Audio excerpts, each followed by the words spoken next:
what do you call? They're in the heat dome. Yeah. I do like it strong. Ready? The first sip. And, All right, everybody, we're gonna call the order the Wood Village June 24th meeting. We'll go ahead and would somebody like to read the land acknowledgement tonight? I'll take care of it. The Chinookan peoples known as the Clackamas and Cascades are the indigenous people of the land now inhabited by the city of Wood Village and other areas of the Columbia River. The village of Nechakli was located near today's Blue Lake Park. Ancestral life of these peoples included seasonal round of resource gathering and stewardship from the Wapato fields and fishing areas of the Columbia River to the Cedar and Huckleberry gathering areas of the High Cascades. Introduced disease from early settlers dramatically reduced the number of these people. They signed the Willamette Valley Treaty in 1855 with the United States government and were forcibly removed to the Grand Ronde Indian Reservation. We thank the descendants of the tribes for being the original stewards and protectors of these lands and since time immemorial. We also acknowledge the systematic policies of genocide, relocation, and assimilation that still impact many indigenous Native American families today. We are honored by the collective work of many Native nations, leaders, and families who are demonstrating resilience, resistance, revitalization, healing, and creativity. We are honored to be guests upon these lands. Thank you. Now we'll go ahead and stand for the Pledge of Allegiance. I pledge allegiance to the flag of the United States of America and to the republic for which it stands, one nation, under God, indivisible, with liberty and justice for all.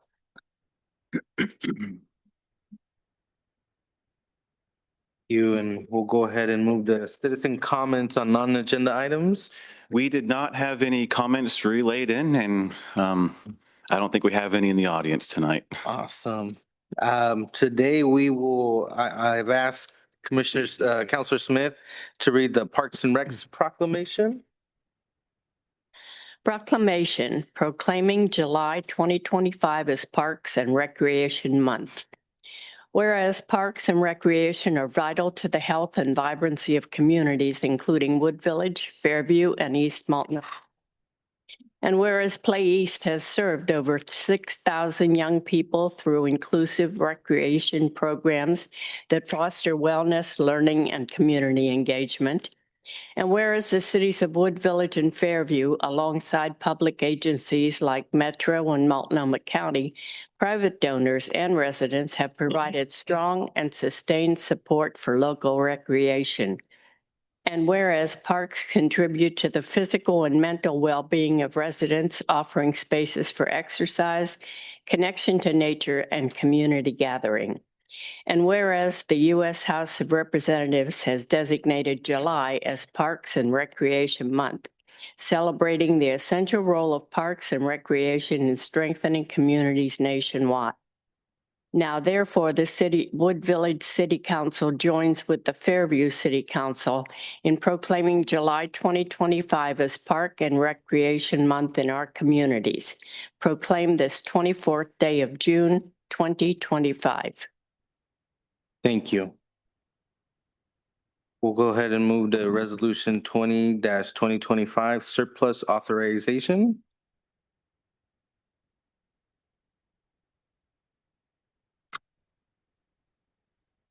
Hello, Mayor, councilors.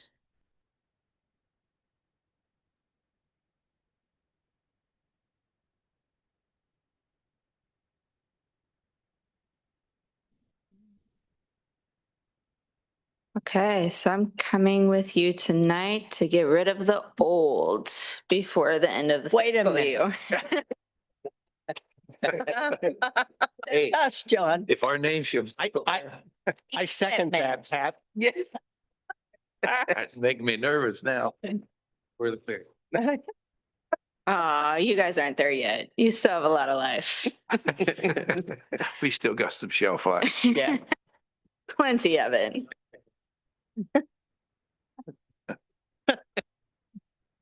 So we have some surplus items that we would like to get rid of. So we actually only have two that we would like to add to the list.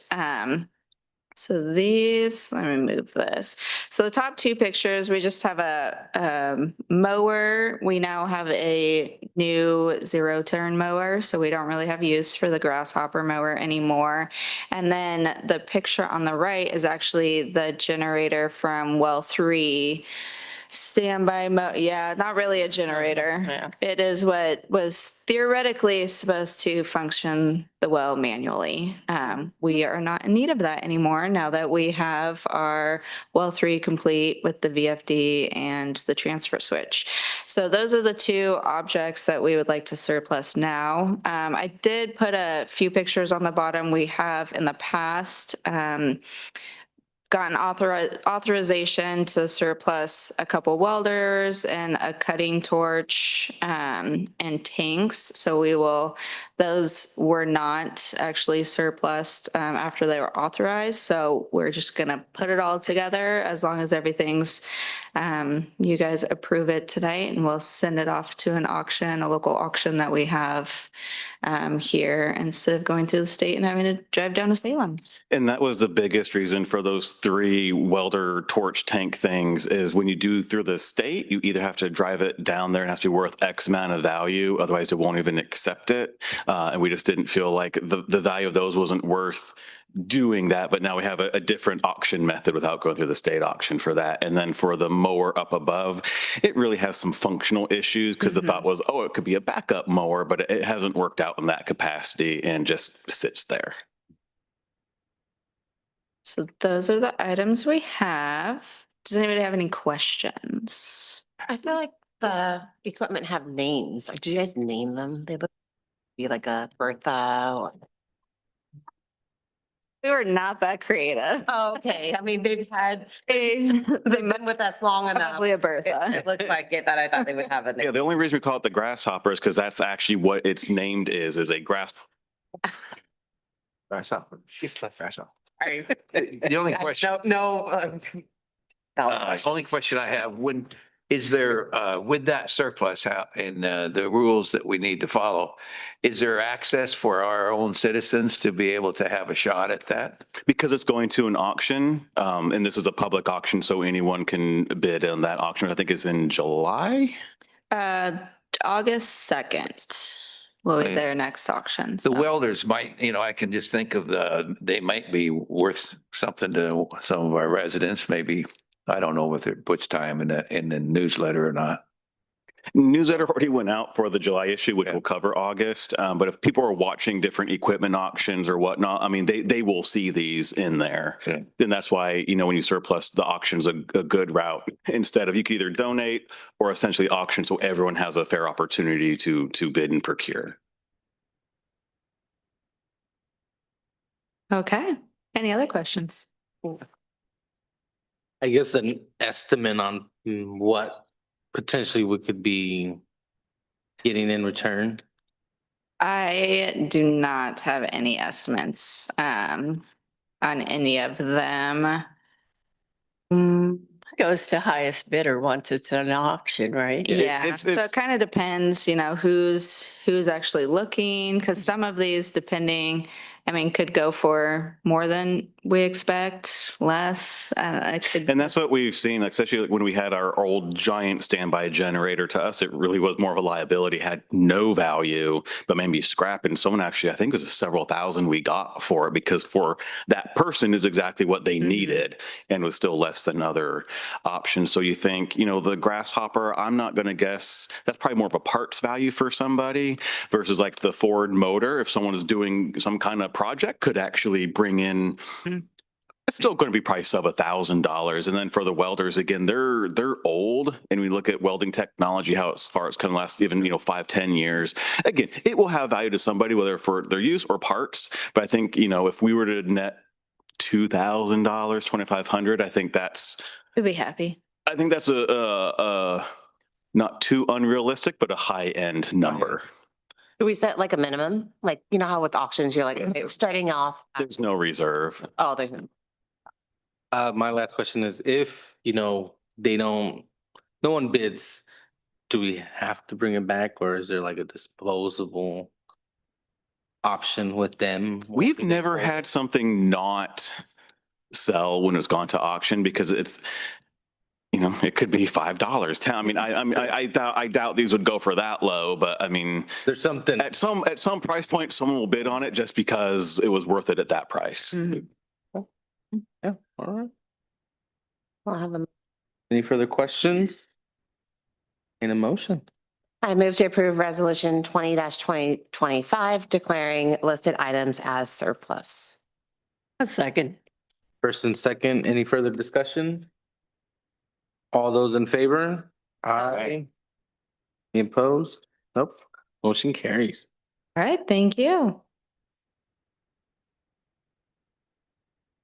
We'll go with resolution 21-2025 fund balance policy. Mr. Mayor, councilors. Got it. Included in your packet is a resolution for the adoption of a fund balance policy. We brought this to you back in January for a first look. And then you last saw it March 11th for a updated look at the draft. We kind of lost track of it. Normally, we only bring something to you twice, but since there was some revisions the first time and you wanted to see. So this is the actual adoption. So we covered kind of all of the comments and discussion at our March meeting. Just to kind of review, general purpose, it's good to have a fund balance policy to put some kind of lane bumpers in for future staff and future. This is a good policy because it maintains operating cash. It's looked favorably by bond rating agencies and when we're evaluated for borrowings. And offers us some cushion and flexibility to respond to unexpected events or financial downturns or crises. The requirements of the policy, and again, you guys have seen these, it requires an annual review of fund balances by the council, monthly reporting to the council of what fund balances are. When staff is aware of an issue related to fund balances falling too low, we're required to notify you, so you're not surprised. And then it kind of outlines some broad steps of what we would do and kind of the discussion that would be had in order to try and resolve the issue. Also, if let's say we aren't coming to you with a problem, but rather with a happy solution, also direction on how to use unanticipated fund balances. And again, that doesn't lock future councils in, it just provides general guidance on what should be considered as part of the discussion when those things come up. So, and we did not adopt this before we adopted the budget, but we did look at the information and try and structure the budget and the contingencies with these numbers in mind, since you guys had given the tentative thumbs up in March. So this is what our contingency and rainy day funds would be for all of our major operating funds. And this only affects general fund, street, water, and sewer. All of the other internal service funds or accumulating funds aren't required to have this because the purpose is to protect our operations. So with that, that concludes my presentation. Willing to entertain any questions council might have on the presentation or the staff report. Any questions by the council? I think it's a great idea. I think it's, again, I reinforce that this is a good policy for all of us. Yeah. So thanks for keeping it coming. And each year we look at it, so. I also think, structuring the budget in this format also just, one step kind of ahead, but it allows for us to start, or our staff working on this process already, so. No further questions. I'll entertain a motion. I move to approve resolution 21-2025. Come back here, get back here. You want this passed or not? Yeah. You know, So I didn't realize the stop. I'll read a little faster, I guess. Get some of the wine from the cellar. 2025, adopting the fund balance policy for the city of Woodville. All right, good. Delete. A second. There's a first and a second. Any further discussion? Better shape up, John. All those in favor? Aye. Aye. Aye. Motion carried. Pat didn't vote. All right, resolution 22-2025, union contract approval.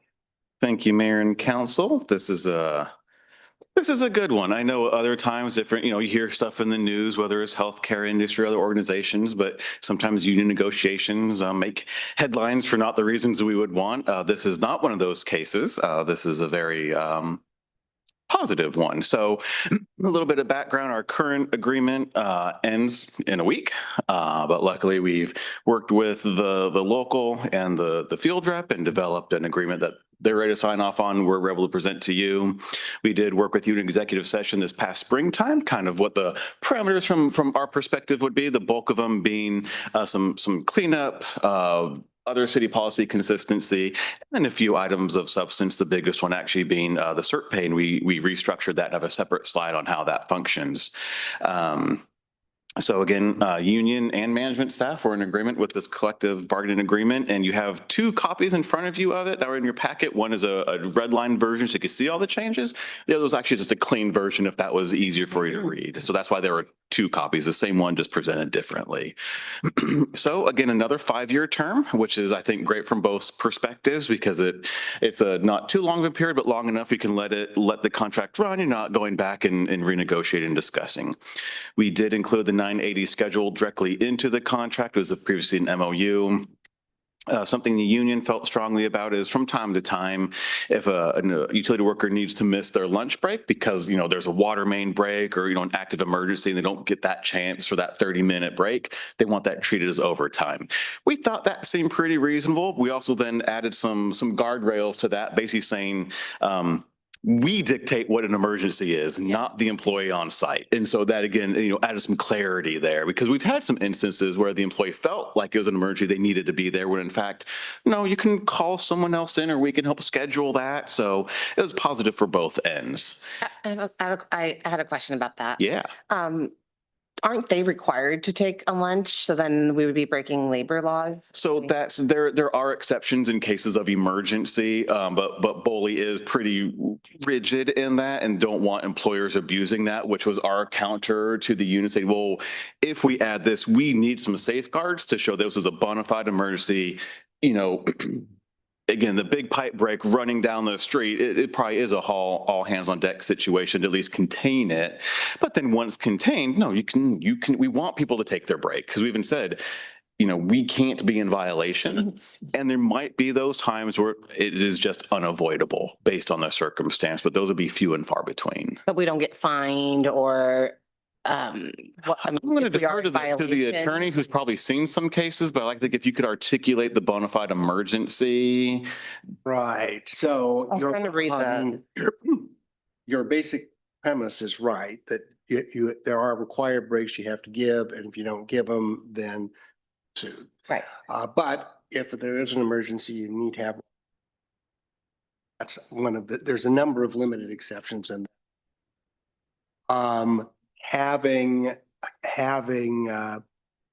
It behooves both sides for it to be a bona fide emergency, because if the employer starts saying it's not, then they're put. On the other hand, if the employee keeps saying it's emergency, it's not, then it's. I think this is a pretty good solution for that problem. It's going to have to be managed to avoid sides, but there's a lot of provisions like that in the collective bargaining. But it's pretty rare, and even for an example, we knew we had to do, this is recent, a meter swap out at what we call a typical lunchtime for a business, because as I said, would work for them. We made sure that our team had their lunch prior to that time, which typically they would take lunch around, 12:30. Said, you're taking it early, so you get your lunch early so you can work through this in case it takes longer than thought. So again, it is on both sides, but also not just well, I thought I had to stay here. It's like, no, you get to call and be proactive in that time management. Thank you. Yeah, of course. Great question. So then we also did a little more definition of what's covered under standby pay. It was kind of there in the current version of the contract, but certainly you get a robocall or a text update, mostly from the SCADA system. You don't need to do anything. No, that's not a phone call. That's not a response. That's just part of being on call. Also clarified, nope, calls after a certain time period, which we already did treat it this way, but we just spelled things out a little more explicitly for that section. In addition, training schedules had been a little wonky or a little gray, so we tried to clean that up, especially kind of those, it's a half or 3/4 day training. It's like, well, no, you need to come back to work. Or it's like, no, you'd come back to work at, 4:25 for 5 minutes. No, you can just go home after training.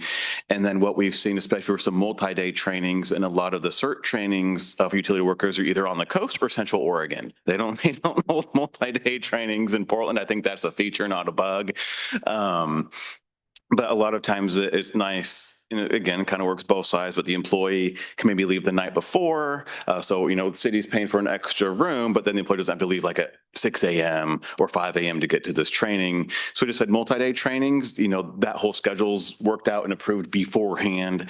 And the whole intent behind whether it's a full day training, multi-day training, half-day training is no employee is harmed for the hours worked or not worked based on their schedule. So whether they're on the 40-hour week standard one, 8 hours, or 980, it's like, well, your training was only an 8-hour day. You owe us another hour. No, if you were at training all day, you were at training all day. And it clarifies that. And as we saw in some of the inclement weather incidents, some additional language around their responsibility to respond as an essential employee. And again, the flip side to that was, it was a union request of, okay, got to respond. We get it. That's what we signed up for. It would be nice, for at least for the on-call person during declared inclement weather, to have a take-home vehicle. And we thought, and again, that's with the director involvement. So it's not just, well, it's bad weather, I'm taking this. No, we've said, no, there's snow or ice coming. Yes, take this vehicle, make sure it's outfitted appropriately, etc. So, we cleaned that up. For uniform allowance, this was an interesting one. So we've got our uniform allowance, and that's every July 1. They get an allotment to replace, their shirts and jeans and boots and whatnot. When you're a new hire, you also get an allocation to buy new stuff. And there was a weird anomaly that would happen if you get hired, say, around May or April time. You got a good chunk of money. And then July 1st, it's like, here's that same chunk of money again 2 months later. So what we did is, as a new hire, you get your full allocation to buy what you need, but then your July 1 is prorated based on when your start date was. So if you started in June, you're not going to get an allocation the next month. But if you started, in August or September, you've pretty much wore out most of your gear. So we just did a structured proration after that first year. And the one part that's still blank at the moment is the union's getting a health cost increase in July, but they didn't have the exact numbers. The split's still the same for this 5-year period. Most likely we'll look at that for the next, as they've had a couple of increases. Nothing too dramatic and nothing out of the norm. It seemed to still fit at the moment, but that's something we'll take a deeper dive at the next go around. The biggest difference was in CERT pay. So for CERT pay, that had been 25 cents an hour for any CERT above the job description.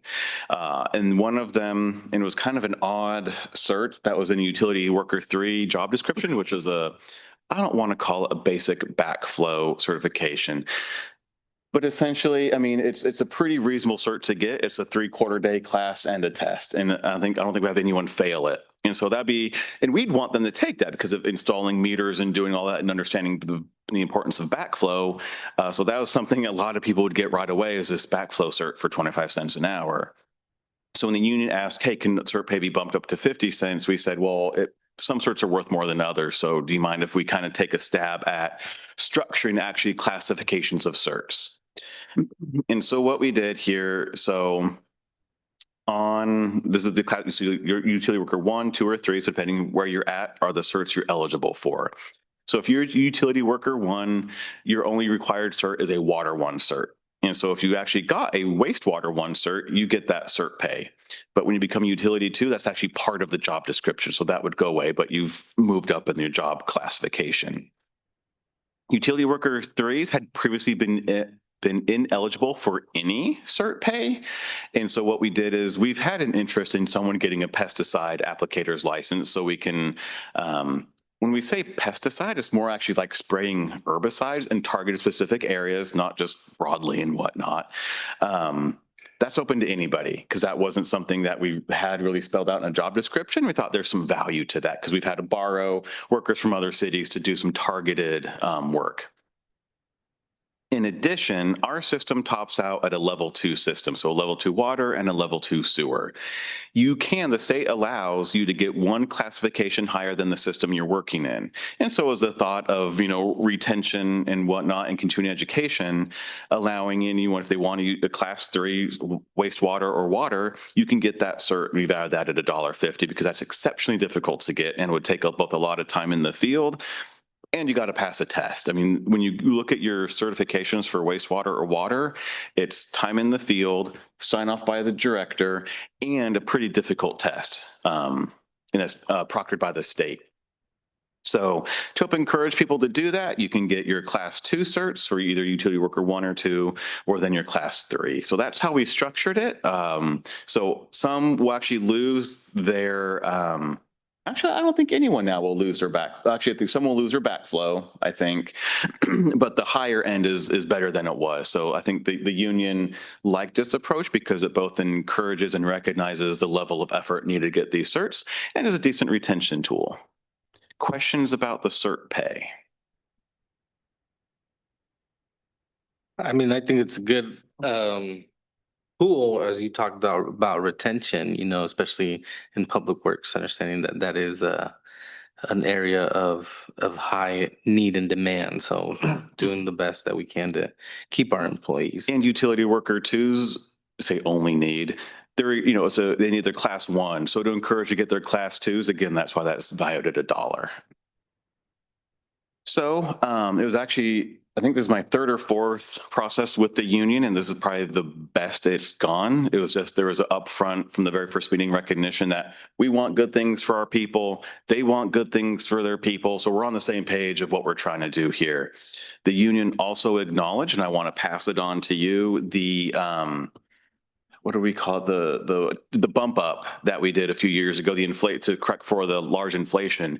They actually said they've never seen that, and they really wanted to honor and recognize what we did and what you all allowed us to do, because they said that makes a difference. When they came back with their asks, they were pretty minimal and just said, you're doing all the right things. And thank you. And so that, I think that's kind of rare, but I think it just shows the relationship both with the team we have, but also then with the union recognizing what we're here for. So I think it's good direction and good value, and we recommend its adoption and sign off on. So happy to answer questions. I don't have a question, but I have a comment. I wanted to say how generous we are, and I was looking at the sick hours and how you can roll it. Well, it rolls over up to 720 hours. Mhm. I don't know how someone can, but anyway, 720 hours is, I'm just doing the math and I can't do the math anymore. That's generous. And then, on top, that is one piece, right? Mhm. And what is that, 8 hours every month or something like that? 8 hours a month for sick pay, and then for your vacation, it depends on your length of service. So at your very start, it's 2 weeks per year that you earn it per month. I think we top out at 16 some odd hours per month, but you got to be here 20 plus years. No, I know, but that alone, you have like this generous sick pay, and then you have vacation, 2 separate things, which are big banks Mhm. for the staff to. They can be big banks, most aren't. So we don't want 720 hours of sick time called out, I mean, we need our workers, but I just thought it was just a generous thing that we had. Yeah, when we presented the comp analysis, the union had no comments on it. Because it was presented to you, so, I know it was back in February we presented it. I mean, not uncommon benefits that we have structured, but they're also, I think, they're good. When we looked at it, all of our comparators, I think we had 11 of the 20. Everyone was within a day and a half of total overall time off. And when you looked at the holidays they recognized, sick time and vacation. with- And some trying to, do PTO. So you kind of like, okay, that's just a combo bucket and you stack the others. I mean, they're all pretty comparable. And that was with the group of cities that we compare ourselves to. Yeah, we That the went, we benefit did package 10 is- up, 10 down. So we did 20 total. The collective bargaining act just says you need to do 5 up, 5 down, but we want to make sure we got a good pool of. Yeah, so that comp is benefits and salary and language. That's how we do it. Yeah. Other cities just look at wages, but we Right. do the whole package, including healthcare and the employees out of pocket with healthcare. What was the COLA? I don't have my Well, it didn't change. It's still the range of 2 to 4%. for. The union asked if they could, I think they wanted like 2.5 to 4. And we said, if we want to look at that, we'd rather make it a wider range, like a 1 or 1.5 to like 5 or 5.5. Because I said, what we don't ever want to get into a situation is we've either had, a too low of a cap that we saw a few years ago and inflation kind of gets away, then you have to do something. Or the converse, which can be more difficult to correct for, is great. You've got this kind of higher floor and maybe some stagnation. So 0 to 1% inflation, but you've been paying 2.5 or 3 over a 5-year period. Now you're too high on your compensation. So it doesn't feel good to correct that. Yeah, we wouldn't want to, when we did a wage study and a union contract was open, we wouldn't want to enter that in the position of, we've got to claw back some wages that have been too high over the last 3 or 4 years, because that would be contentious, and especially if it's not necessary. So we said, either we expand the range or, keep it the same. And they elected just keep it the same. 2.5 to 4. It just 2 to 4. 2 to 4. And just for reference, this current year is going to be, I think it's a straight up 3% is what Okay. it flushed out to be. 2 to 4 gets you close. Yeah. Generally. I mean, just to have the union, kind of acknowledge the great work. I think that's a huge accomplishment, because again, like you mentioned, you hear other unions and other labor agreements that are kind of going on, and they're on different spectrums there. And so it's good to hear that the organization as a whole feels that they're on the same page when it Yeah, because they didn't go say, start asking for outlandish things just to ask. I mean, we all kept it reasonable. Yeah. Good. Congratulations. Yeah. 5 years. Yeah. That's It's a big deal. This. We can add other things to the APP now. Is that next? No, Oh, no, I'm like- We have a motion there. Happy to answer any other questions. I'll entertain a motion if there's no other questions. I move to approve resolution number 22-2025, authorizing the city manager to sign a labor contract with Oregon and Southern Idaho District Council of Laborers International Union of North America, and Local 737 Laborers. I'll second. First and second, any further discussions? All those in favor? Aye. Thank you very much. And ironically, when this was passed 5 years ago, it was number 23, 2020. So we're only one number off from 5 years ago. Keeping pace. That's a nice contract for the. folks. Yeah. Gives everybody a peace of mind.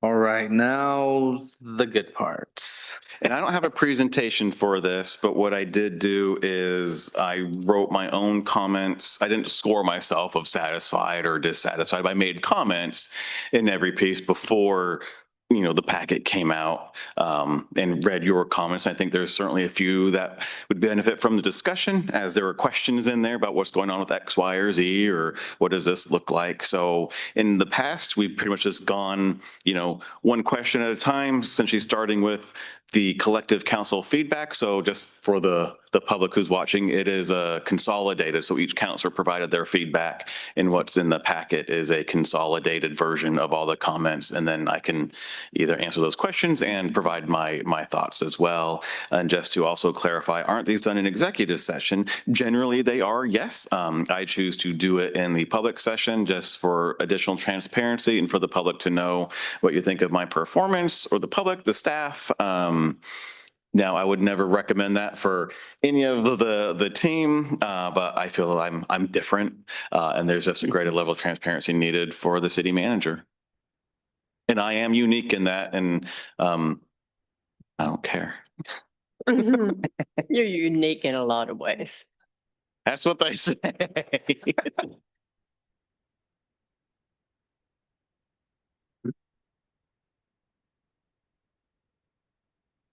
One version didn't show. Doug got it? What? I could probably actually pop it up in a PDF on the screen if that'd Yeah, be that- easier. Yeah, that'd be great. That'd be helpful. Yeah, just give me a Then we can minute all here. just read them. I got mine. I brought a copy of mine, but Yeah, I've got it. I didn't have the I got it. summation. There it is. No, I don't have it. Never mind.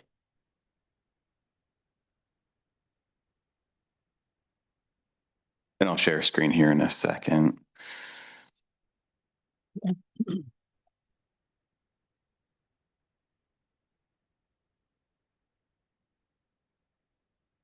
There we go. Do you want me to zoom in on that a little bit? I think that's fine. That's helpful. Thank That's you. Okay. All right, so we'll just go ahead and read them one by one. How satisfied are you with the city manager has a clear understanding of the mission and goal of the city and is accomplishing this year APP plan in a timely manner? So, To read one number. most exceptionally satisfied. Greg has a deep understanding of the annual performance plan and keeps us updated and informed. Greg keeps the council informed in a timely manner. He manages his time and staff resources appropriately to align with the APP. The council, after discussion with Greg, narrowed the scope of the APP to allow focus on our 3-city fire study and action plans. This need for a narrowed APP will likely to require to continue into next year. Overall, I'm very comfortable with how Greg manages his APP. Greg has always understood the mission and the goals of the city. He has given the council constant updates, even if there has been delays. Greg was mentored by some fine people on this. Greg has consistently used the APP to his advantage to get things done, especially when it involves our outside entities such as Gresham, Troutdale, or Fairview. And so my comments were good understanding of the mission, vision, goals, and what we're trying to do. I did point out that some aspects of the annual performance plan did shift a bit. Community education is one example. We kind of pivoted and did some things around some immigration work. Also just we did outreach on what kind of safety courses people would like, but couldn't get a provider. But we did do then community disaster preparedness training. So that shifted. I think what was a great kind of surprise project that fit with the APP was that mini split program just over, about a year ago from now, partnering with the county. And that's just, I think chance favors the prepared mind. And we had built up the community trust with an organization as well as the broader community. And we were able to take advantage of a county opportunity. And then fire is just, we knew it would take a lot of time, but working it, clearly has shown us a lot of time, but moving it forward. Read number 2, how satisfied are you that the city manager is accomplishing the expectations set forth in council policy? Councilor Minor, would you like to read that one, please? Yeah. We're moving in the right direction with fire service because of Greg's leadership. No issue with Greg's meeting council expectations for policy. Greg upheld all policy set forth by the council, and if not sure or need direction, he will ask. He follows policy very well. Our city runs really smooth because of the council policy is set beyond any normal government boundary. So much that it's not a surprise that our staff is leading the way with our sister cities using these same policies. And so, again, I think we're in alignment. Said council seems to be, in the know of important, whether it's organizational matters, finance, regional work. I think there's an interesting balance when you don't want to make a mountain out of a molehill, especially in more of a public setting. We also don't want council surprised at any time that a mountain popped up. And so there's always that balance there. I think our work, thanks to Seth, largely on all the financial aspects, whether it's the investment policy, and as you just adopted the fund balance policy, that's very rare for an organization in a city of our size. But I think it also helps set everyone up for success, that new people coming in understand the direction and priorities. So I think overall it's been good. All right, number 3, how satisfied are you with the city manager's progress on improvement opportunities identified in the last lead view or other council approved assignments? Counselor Smith, would you like to read that one, please? I can zoom in. Boxes checked are exceptionally satisfied and satisfied. Greg has always focused his growth and progresses toward enhancing his leadership. I'm not aware of any deficiencies of Greg's leadership. Greg will need to share progress. Greg will, what is it? Greg will need to share progress towards his toward growth goals. Goals from last evaluation with the council when we meet for his upcoming review. Greg is very organized and always is on top of council approved assessment. If there ever is a question by council, he has provided a response. He takes suggestions from council. We have not had another major weather-related winter storm to prove if improvements are going to work, but I'm sure Greg's staff is more than ready. So I actually hit on all those without even seeing that, because what I also do is I look up previous evals. Go, okay, what was I supposed to work on, and how did I achieve or miss that? But certainly the last few reviews, looking at staff retention, making sure that difficult news is delivered, not just the good things, but that it's delivered, we can deliberate and discuss it. And then my own kind of self-care and training goals have been discussed. So I think staff retention has improved, especially when you look at public works. Retention is one of those difficult things because I can't just chain an employee to a desk. Jeff says I can't do that. But we have done some unique and creative things where it's an educational reimbursement program, which several people have used that now as a nice tool, as well as just, growth opportunities once someone knows their job and where they may want to stretch or learn more, we try to accommodate that. So trying to do all those things, understanding there's something called free will, but it's not for lack of trying.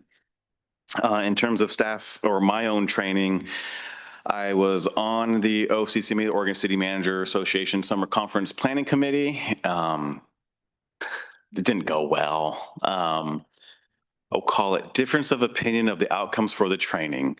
I'm not saying it's bad at what they put together. It's just different. And so this is something I've struggled with is I look for, I want to be challenged. I want to, be faced with, something to ponder, something that, in an education setting makes you think differently. And it's a lot more of just status quo or what other cities have done lately.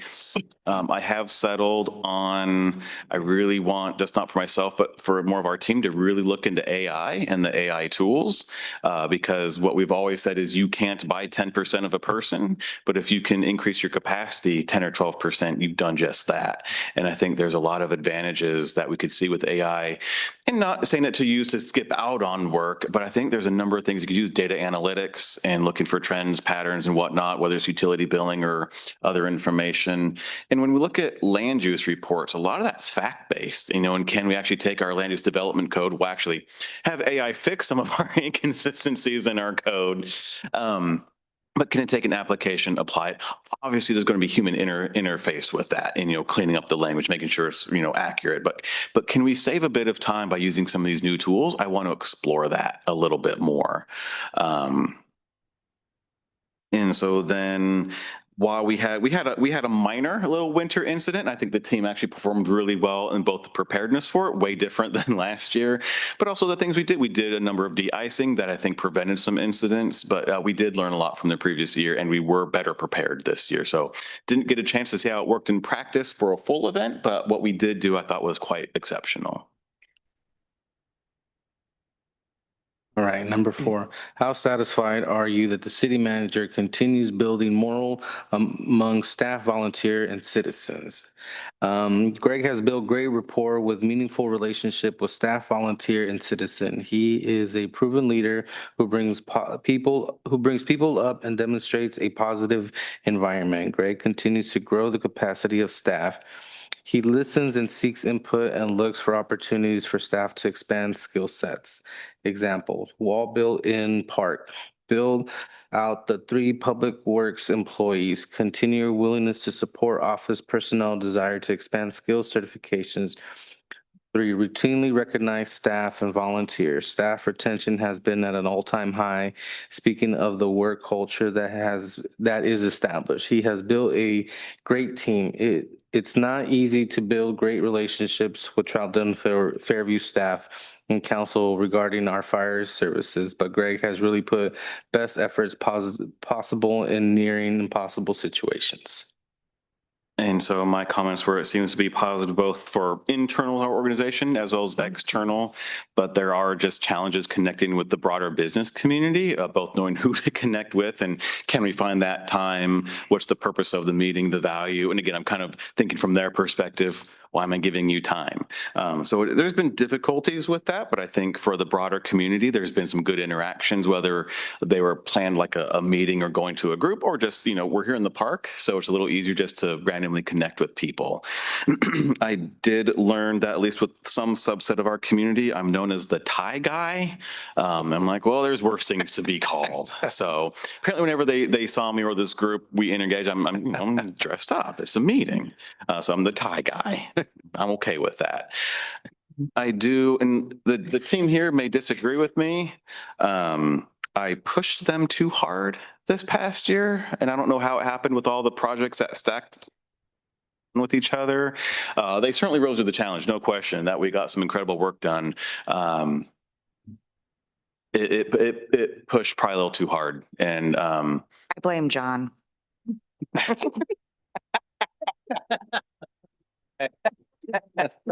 Second. Said it was too hard. People started swearing early in the week. They haven't first yet. First thing in the morning. No, I mean, you can just, when you've worked with, the team as long as we have, you can kind of tell when the stress level is a little too high. And for a number of our projects, whether it was a capital one or a more of a consultant one, and you're just trying to push for your outcome and they're not seeming to be part of your solution, it just kind of stacks on it. And so, again, I'm going to say this is what I try to believe, that there was periods of recognizing that and saying, great, no, take your time off. It's okay. We've got it covered. And when I've had to step in to cover, I'm like, I get it. Yeah, I'd leave too. Tongue in cheek in that, of course. I mean, again, staff rose to the occasion. I don't think there was ever a singular complaint of no one ever said I'm too overworked or too overstressed, because I don't think this team would say that. But there was acknowledgement that, yeah, this was somehow all stacked, and it was a lot. Well, there was a lot too. Well, I was gonna say, there's just seasons of The it. self-reflection is the important thing. So. So I have expressed it to the team. I mean, maybe not in so many words, but no, we did a lot this year, and a lot of it got stacked on top of one another. And, in the future, how we can maybe parse that out would be an advantage. I mean, yeah, the last 3 months have been hard goes.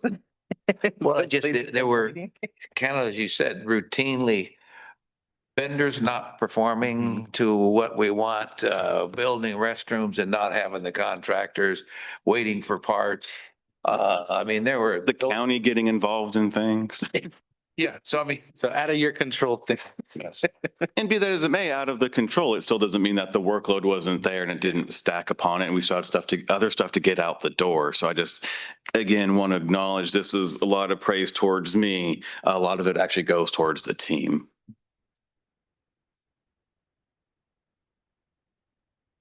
Number 5, how satisfied are you that the city managers has appropriate knowledge of the city programs and services and provides sustainable oversight for the provisions of high quality programs and services? So it's, we rated you exceptionally satisfied. Greg is an encyclopedia for the city. If you have a question, he has an answer. If he doesn't know, he has his resources and does a great job of following up.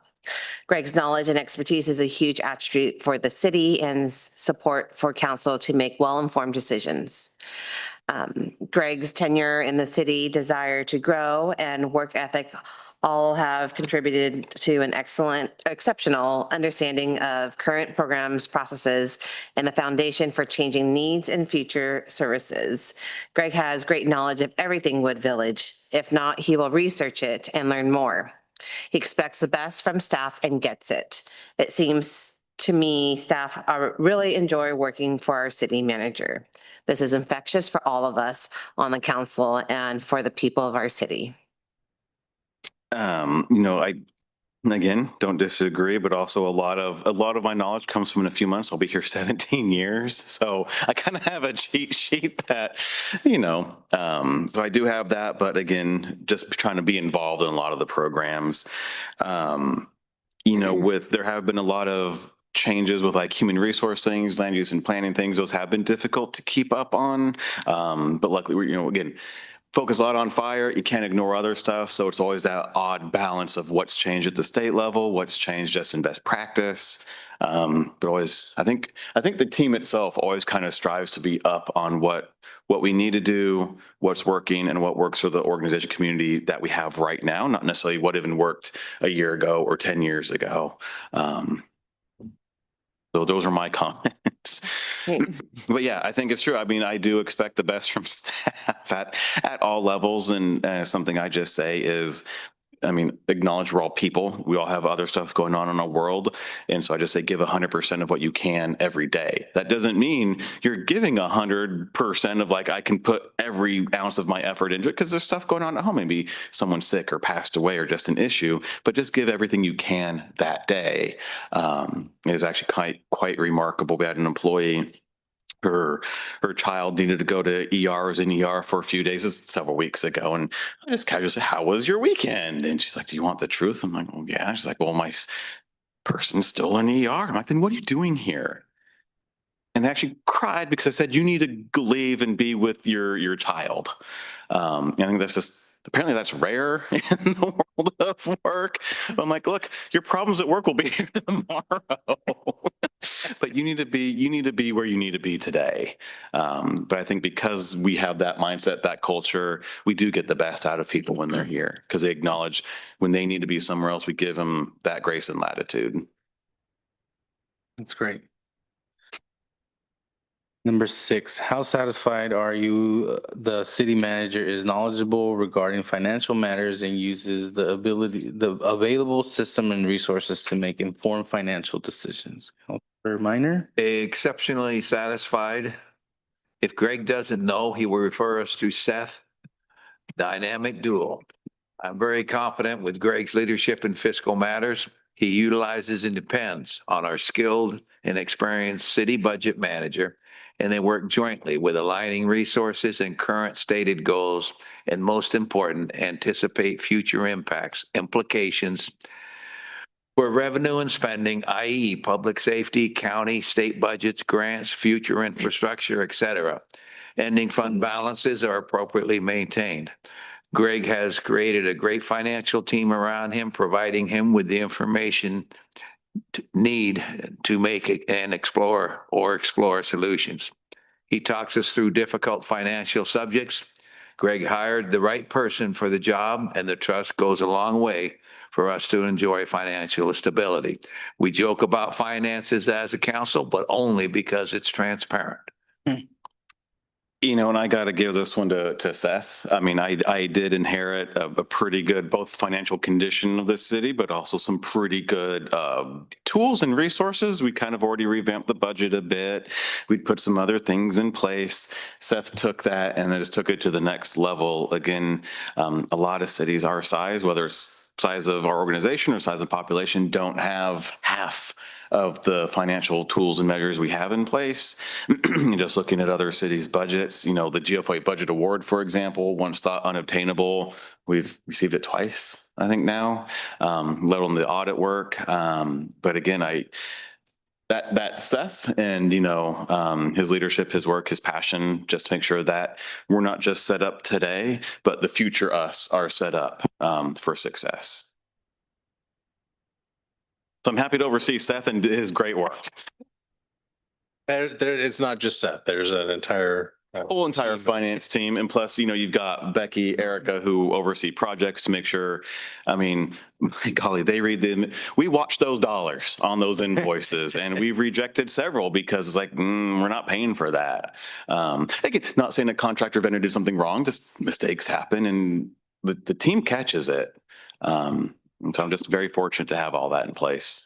It's as much of a culture that's created in the finance areas too. And my observation is that we're a small organization, but behave like we're a large organization, especially in finance. And I appreciate that.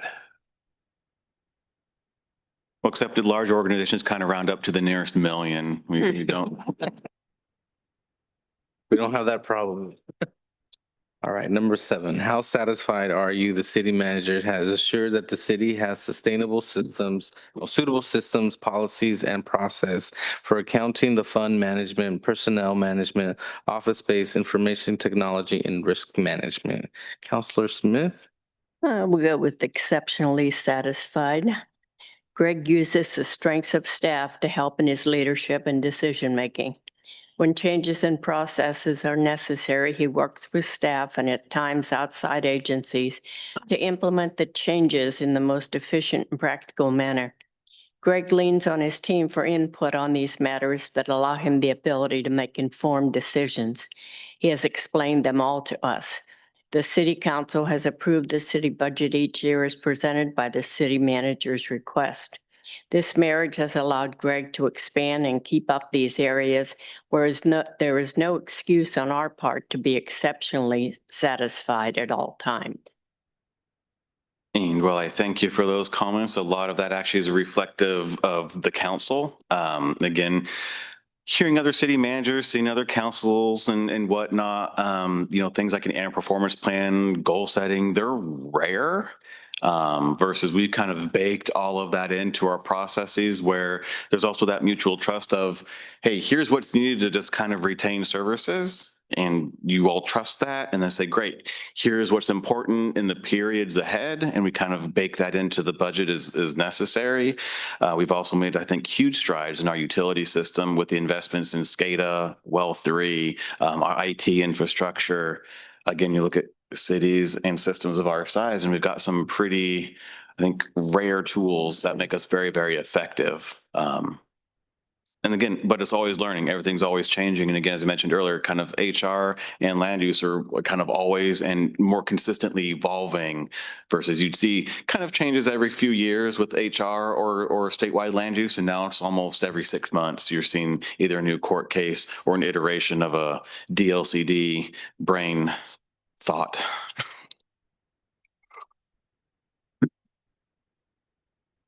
All right. They're coming through their chores. How satisfied are you that the city manager works effectively with council, maintaining good communications and a colleague professional environment? This one of Greg's greatest strength is his communication. Greg works well with the council and maintains timely communication. He makes himself available in person, mail, phone, and receptive to conversation following meetings, topics, roles, etc. council may have. Greg has great communications with council, always keeps us informed. Greg especially communicates with me on a weekly basis or whenever he needs. We all feel connected to each other to work for the city. Greg knows and maintains the boundaries of a great city manager. Some of the comments were, it seems good. And a lot of that goes to, I think, again, something like a weekly update is kind of a new thing popping up in the city manager world. And a lot of it just actually goes to like council versus ours goes to council, staff, board and commission members, interested parties. It's a nice little snapshot of what's going on, keeping in the loop. I like to think when I do need to reach out to all of you, it's a relevant and timely one, something that if there's going to be a headline, it gets ahead of the headline. And so at least we're all aware without overburdening you with what do I do with this information? So seems to be a good balance and hopefully just work to retain that. All right. Number 9, how satisfied are you the city manager maintains a positive professional reputation in local community and cultivates effective relationship with other public entities, citizens, and other related community organizations? Exceptionally satisfied. Greg has done a great job of networking with other leaders in the community, organizations, and public, and represents Wood Village proudly. Greg continues to excel in his outreach and engagement with partner agencies, our 4 East County cities, and nonprofit organizations. This year in particular, he and his staff supported our neighboring city for several critical months in their business department. Greg continues to lead our 3-city fire consortium and has been instrumental in moving the decisions forward substantially with the next critical phase of outreach campaign with our residents. Greg continues to expand his influence with Metro. Greg is professional in and out of this organization. This region looks to him for leadership. He has connected to mayors, board members, and citizens constantly. And same answer as number 8. So again, my comments were pretty, seems positive, especially with Metro. But again, Metro's made it easier, I think, to connect with, and they've got a different approach to not just treating 3 counties and 20 some odd cities the same, but understanding the unique differences. So that's just been, again, that's on both sides. The firework, while difficult, I think trying to retain positivity, connection, and community with Gresham is, the big challenge in that, understanding they're having challenges with fire, we're having challenges with fire, and maybe that can align, maybe not. But that doesn't mean that we want to spoil the whole cart over one piece of the regional puzzle. I'm not sure the region looks to me for leadership, but I certainly enjoy when they ask me my thoughts on things. And it also doesn't mean that policies will change. I mean, just look at joint office. I mean, some trains are moving down the track and you get invited to sit on that train and share your thoughts. It's going on its track, but at least you're in the know of where it might be headed. But I think there's benefit in leading with positivity and at least trying to build something other than it can be easy to, at least in a public setting, to tear down, to address down. And while we may share some comments behind doors and frustrations, I think we've always kept public comments, while maybe critical, they're still professional and reasonable. I just want to quickly add that Greg sells himself short on this one, being invited to many, be a part of many panels with the Port of Portland, the Multnomah County Sheriff's Office for hiring, continues to demonstrate just the professionalism in our region that sometimes other neighboring organizations only focus on their needs, which I understand is important, but this also allows us to demonstrate our willingness as a city to be regional partners and finding regional solutions to regional problems. So, And I'll just echo on that. Your analogy of sitting on the train. What I've observed with Greg over the years is that he still gets on the train, even though there ain't going to be any beverages. There's not going to be much to do, but he keeps on going back. He doesn't, as the mayor referenced, sit here and just, shoot grenades over other people and criticize. Sorry, That's not probably a very good, events right now. That's why I'm yeah, sorry. maybe that's what's on my Okay. mind. Yeah, I Yeah. think so. Yeah. Necessary It's- insults or The criticisms. point, yeah, he doesn't sit and just complain about other agencies. He gets on the train and he continues to try to work with the train. So that's, the observations that I think are important and why this, we've said what we've said here. Mhm. Well, thank you. All right, number 10. How satisfied are you that the city manager has responded appropriately to unanticipated or difficult situations, to those specific challenges associated with the unique mission and situation of this city? Um, His follow-up is precise, and this is exceptionally satisfied and satisfied. His follow-up is precise and he takes every matter seriously and takes action. Greg has positively provided the city council with timely updates in unique and challenging situations. During the upcoming evaluation, I'd like to hear more from Greg related to the repeated failures of AP Triton timelines in spite of Greg's protracted efforts and persistent contact with AP Triton's leadership. When and if legal counsel was consulted or considered would be informative in this particular situation as the council continues to discuss the efforts Greg is engaged in with AP Triton. Greg can adapt to any situation. Even if things don't go well, he learns and adjusts for another opportunity. Greg handles emergencies expertly. The challenge this past year has been our fire service, and Greg has pulled out all the stops to get it to where it is today. Something that hasn't moved forward for like this in 40 years. Yeah, fire has been a challenge, kind of on all sides, both in the renewal and trying to bring all parties together, but also just in our collective work understanding what our future of fire may look like, and happy to give an update where we're at with AP Triton. So after our last council meeting, when we shared kind of the frustrations and where we're at with it, you all gave direction. I did have a brief conversation with Jeff, said, if you can solve this without involving me, you're going to save a lot of money. I was like, forget about the 30,000 still outstanding. That's going to look like a drop in the bucket. So essentially, crafted an email to the AP Triton team based on your feedback and other considerations, laid it out. I did get an email a day or two later that said, let's meet. And so Seth, the mayor, and I met with AP Triton's director of basically their branch that does this work, and kind of said, what's going from your perspective, what's going on, where did we miss the mark? And what was actually quite remarkable in it, and we were explaining some of what we felt were deficiencies or missing pieces, when he was articulating why they did what they did, we said, yeah, we get that. We understand, because we've been living in fire for a couple years now. We understand that.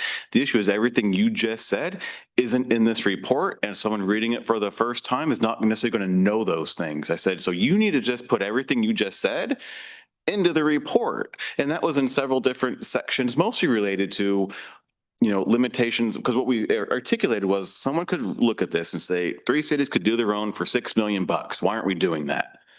Because it's a very base level service and it's not a sustainable service.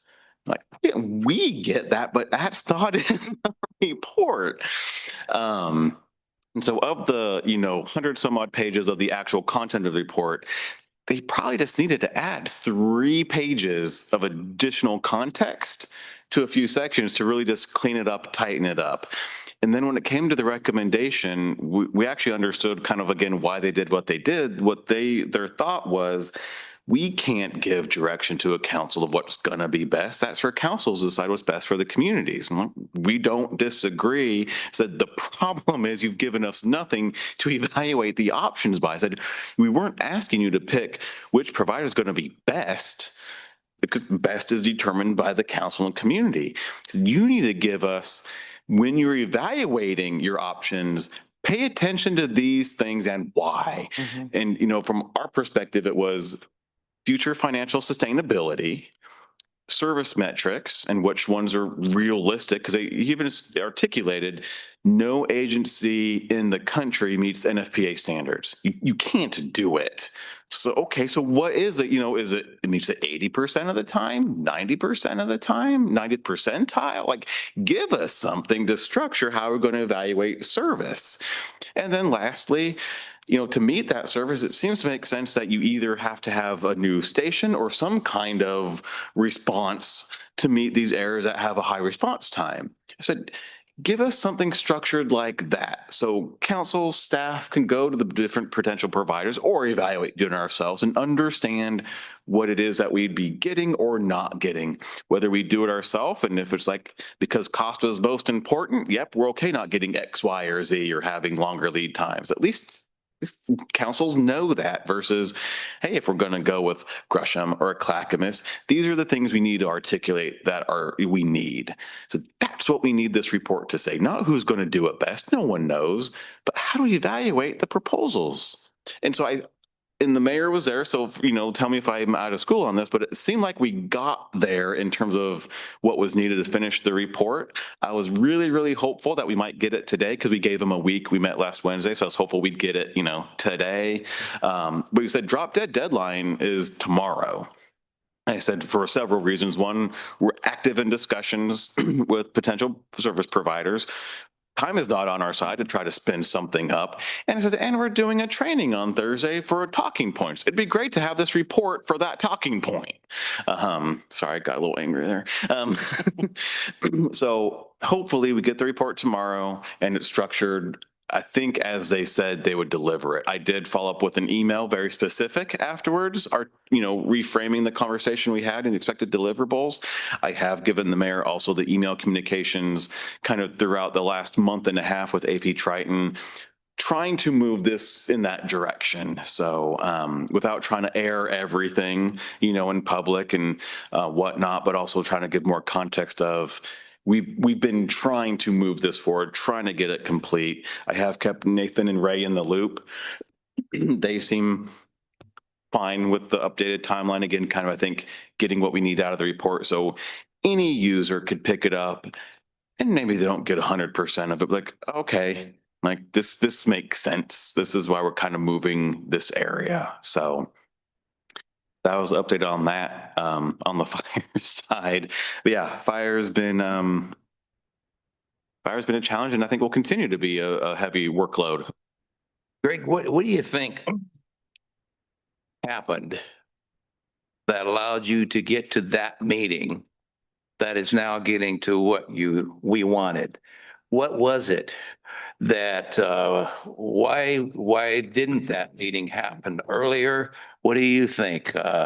What was it that Sometimes there's, you can be the manager and try to run the day-to-day. Sometimes you need that power of the council, and you put in the email, hey, everything we told you we thought could happen if this report isn't changed actually happened and council's not pleased, and they've directed to retain all payments and essentially look at legal action. okay? I didn't express it exactly in those Right. words, That- but and it's that- essentially, we were afraid these things were going to be issues, and now they are issues, and council's not pleased. Yeah, okay, so that, and my comment in there, and I'm the one that wrote the comment about legal counsel.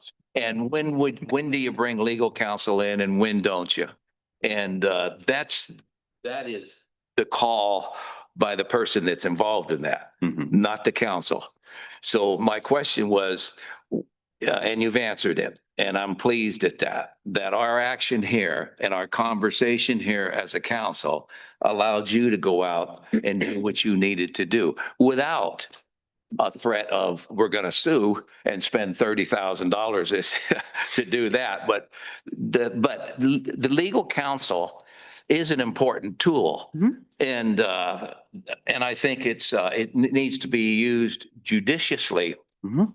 but it also needs to be used in times to move things forward.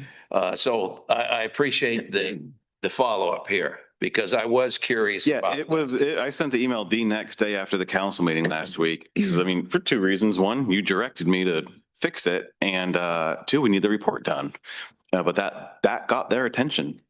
which is, I think, what was needed. It wasn't just Greg spouting off, we're not happy, we're not happy. It's like, council took a look and Good yeah, job, Greg. what we said Good could job. happen actually happened. So. Yeah.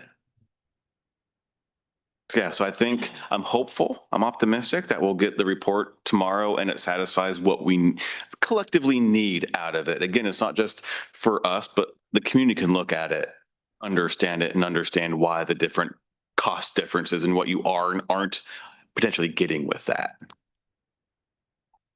I mean, all that aside, there was a lot of good meat in that report. It was just unfortunate, just those few missing components could really change how someone could view that report. But a very powerful graphic is that, hey, you add a second station and look what that does to response times for improvement. I mean, that's powerful. The other powerful message is, and we'll talk more about this on Thursday, there really aren't any more value-driven marginal cost fire service options anymore. The cost is going up.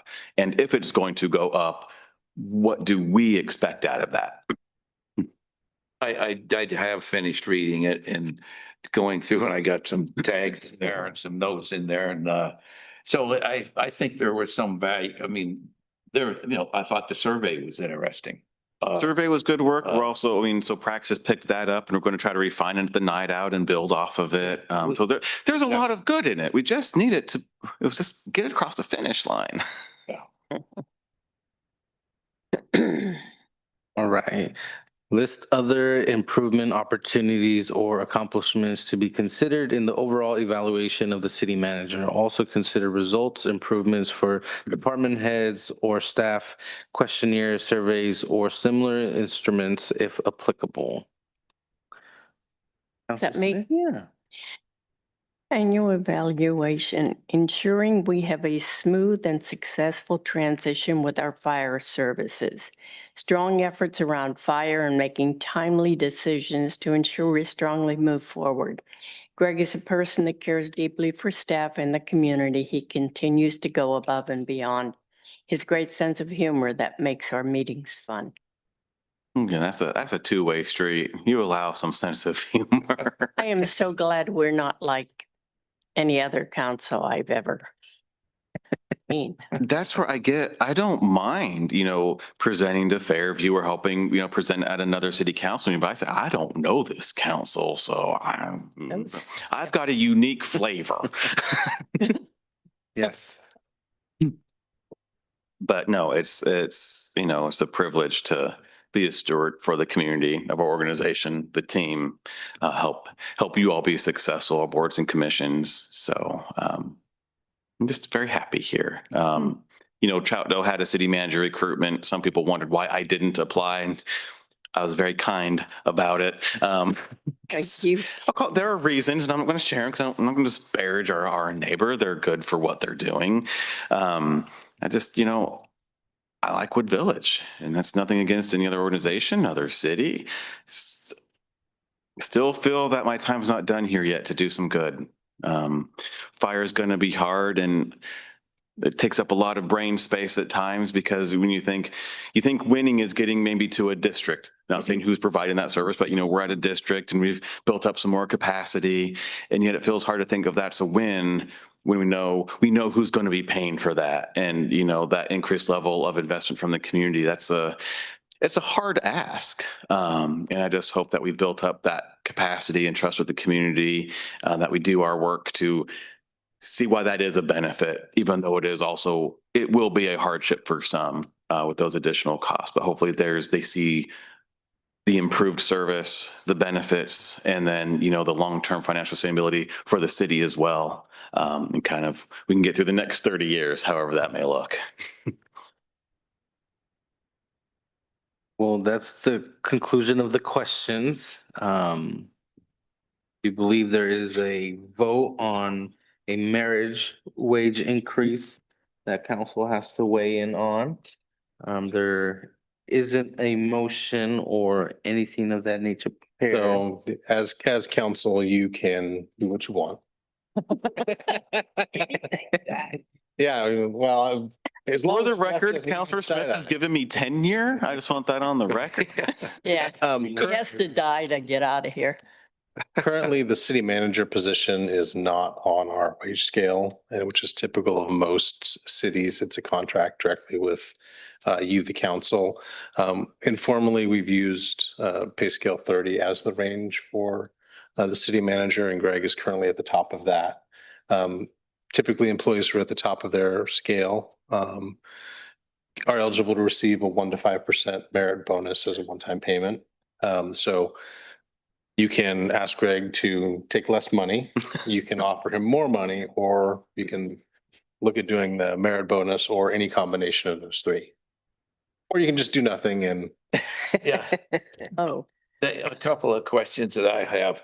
Greg, last year, my recollection, COLA plus So a, COLA is already baked into my contract, so I Okay, get what everyone baked in. else gets. okay. Mhm. Um, and, and you, or staff, as you do your comparisons with similar sized cities, what are you seeing? What's the range? You know, I'll speak, they'll certainly let Seth correct me. You know, it is interesting being a metro-based city, albeit small. There are unique challenges with that. So you have some smaller cities that kind of hit. Well, I want to stay in the metro area though. So I'm going to use two examples. You got Fairview and Troutdale. So they've both done recent recruitments. Troutdale's starting wage is 170. It goes up to, I think, 210 or 215. Right now, I think I'm at 168. Give or take. And I think Fairview started out at 160 or 165 with, like, I think a 190 cap. I can't quite remember what their cap was, but I think their starting was right around the 160s, which make, again, cities of those size, you're not out of the ballpark in that. There are some unique anomalies when you get outside the metro and you're more of an island city, where it can drop into the, 90s to 120s to, somewhere in that range. What is yours right now? 168. And with COLA, or is that COLA already baked? That's current today. So COLA is 3% July 1. so it'd go up to just over 170, 171. July 1st. Correct. So if we give an increase, is it based on July 1st? Yes, it doesn't have to be, but that's how everyone. Our formulas, we plug in. So again, kind of peek behind the curtain when we do annual evals for other staff, it's formulaic. And so it's a number ranking, and then the numbers feed into a percentage increase and it tabulates it all itself. we need to give you more money. 171? That's. Yeah, it's about Do it. 171. If The it, numbers again, Fairview, I'm more interested, 168 to 190. I think Something like that. where I could probably pull up their recruitment real quick to Well, get their top within a- end. You know, a But that's, I mean, grand or two. yeah, Okay, and you're at 170, essentially Okay. July 1 will be 170. okay, with the COLA. Correct, I thought. Okay. Got 170. The math leads here. Okay, with the COLA. that's why I don't do math in front of council. I just looked at you like I stared deep. Like, you wouldn't get this right, Seth. And I also want We to all got acknowledge you later. the awkwardness. This may be public meeting, trying to do it on the fly. Well, we've done it this way, I guess. This is how it's done. And I don't mind doing it in the public, but in the I just want to future, acknowledge it we had can be those awkward. numbers I get before we it. come in here, that might be helpful too.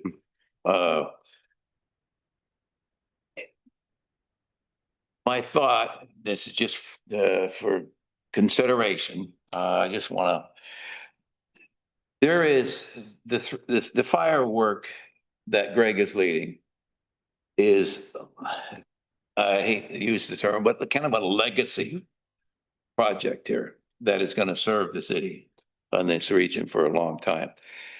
I believe there's something financially that is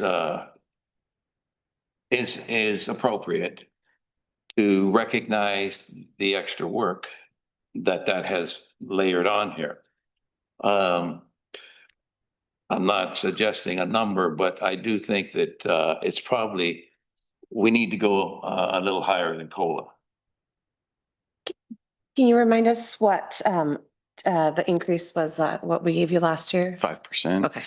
And just again, if it helps for a comparison, so again, that 1 to 5% merit bonus, that's also applicable to staff who have topped out, again, based on performance. So you're a high performer, it's on the 5%. You do good work, it's closer to the 1-2%. If that helps. I'm looking at Fairview. I just believe that you're worth more than what Fairview is. What was And- Fairview's? I'm sorry. Well, I don't know what it was posted at, and I I don't. want to say Sorry. 165 is what I want to remember, but I may be off a little bit. But I thought it was like you're in the 160s to 190s is what I have in my head is what their range was for their recruitment. I know Troutdale's was 170 to like 210 or 215 because I just saw it a few hours ago. I was on the panel for interviews, not interviewing. Good. Suggested I mean, percentage? You know, and with what Counselor Miners talked about just fire alone, you know, Greg's been leading this effort for the last 2 years, and I think we'll continue to lead this effort at least for a solid until we get everything done. Just understanding our role in this. And this evaluation, if I can remember correctly versus last year's evaluation, he had way more exceeds expectations, exceptionally satisfied versus satisfied. Last year, we gave him 5%. So my inclination with a better annual review and with the added, responsibility, especially around fire, I think for me, it'd be kind of difficult not to give him a 5%. Can we move his range up too, since he's at the top of it now? Could we bump it up a bit and that way it could increase over time? So part of and this goes back to the Bill Peterson days of allowing the city manager to have like that merit bonus concept is it keeps this, I mean, if you look at a salary as a whole, it's, even though the range didn't change, you're paying kind of a bit more. So if and when you need to look for a new city manager, a different council needs to, you've already been paying a certain amount. And so if you need to adjust the range, you're not having to do, like some cities have done, giant steps forward and giant increases in what you've been paying. You're trying to keep it near a reasonable set. You know, maybe that is more of the top end, but you can kind of in your range work with that.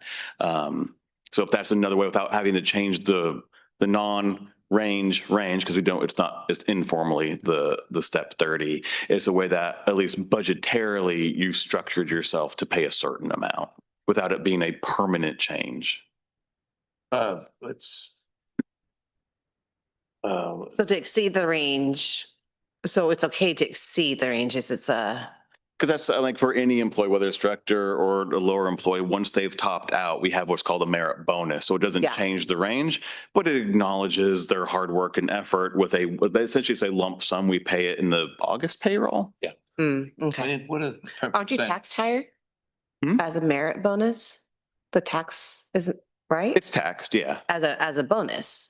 as whatever their wage It is. just comes out Of as your payroll. overall annual, so it's not like excessively taxed. Oh, okay. It's just standard tax on the bonus. Oh, not a bonus tax. Okay. Yeah, Because that's. changes. Yeah, no, it Changes everything. is the annual. Is that a one-time thing or would it continue every year? It's a one-time. A one-time thing then? Yeah.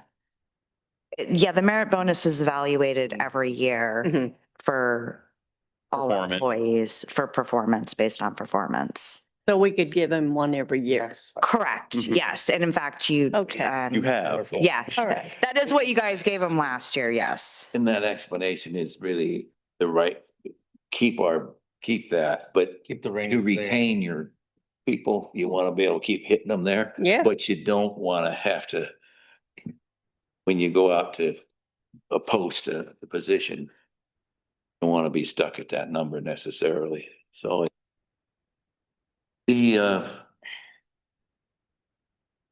when you give this merit, what percentages are those? It just, it's a dollar figure, but can you give us an idea? It's based off of the employee's annual salary. Yeah, So if, you know, for, what percentage, Seth? it's generally capped out at 5.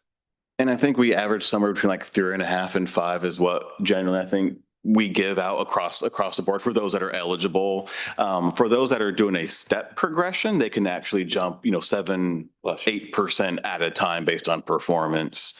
But we cap the merit at 5, and it's, again, I think that 3.5 to 5 is generally where it sits. People. It's capped at 5 or it's generally at 5? Personnel policy caps it at 5 for the merit bonus. Gotcha. Okay. Seth was saying earlier, we can do any amount. Well, so that's again, You're not bound by the personnel policy. yeah, because I've got a separate contract with you, so you kind of do what you want. Just picking on you.